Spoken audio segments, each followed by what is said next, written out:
আসসালামু আলাইকুম। আমরা আজকে এখানে কিছু চারা প্যাকেট করতেছি। এটা হচ্ছে আমাদের পাহাড়ি অঞ্চলের গোল্ডেন কালারের লটকনের চারা। মোটামুটি এখানে 10 পিস চারা আমরা আজকে চাঁদপুর সদর এই চারাগুলো পাঠাবো ইনশাল্লাহ। চারাগুলো প্রায় 4 ফিট থেকে 5 ফিটের মধ্যে ব্যাকসেট করা চারা। এই যে দেখা যাচ্ছে ব্যাকসেট, হালকা ব্যাকসেট করা। এই চারাগুলো আশা করি একটা চারা নষ্ট হবে না ইনশাল্লাহ। চারাগুলো মোটামুটি ঝাঁকড়ানো এবং ঢালপালাওয়ালা।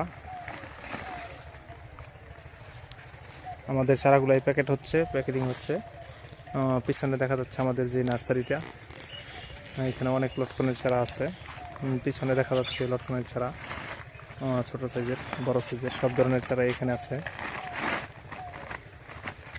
আর আমরা প্যাকেটগুলো কীভাবে করি, পার্সেলগুলো কীভাবে করি এটা দেখানোর জন্য এই ভিডিওটা। ইনশাল্লাহ এরকম ধরনের চারা যদি নিতে চান তাহলে অবশ্যই যোগাযোগ করবেন। ফেসবুক এবং ইউটিউবে 2 জায়গায় নাম্বার দেওয়া থাকবে। পরবর্তীতে একটা ভিডিও নিয়ে হাজির হবো। আসসালামু আলাইকুম। আমরা আজকে এখানে কিছু চারা প্যাকেট করতেছি। এটা হচ্ছে আমাদের পাহাড়ি অঞ্চলের গোল্ডেন কালারের লটকনের চারা। মোটামুটি এখানে 10 পিস চারা আমরা আজকে চাঁদপুর সদর এই চারাগুলো পাঠাবো ইনশাল্লাহ। চারাগুলো প্রায় 4 ফিট থেকে 5 ফিটের মধ্যে ব্যাকসেট করা চারা। এই যে দেখা যাচ্ছে ব্যাকসেট, হালকা ব্যাকসেট করা। এই চারাগুলো আশা করি একটা চারা নষ্ট হবে না ইনশাল্লাহ। চারাগুলো মোটামুটি ঝাঁকড়ানো এবং ঢালপালাওয়ালা। আমাদের চারাগুলো এই প্যাকেটিং হচ্ছে।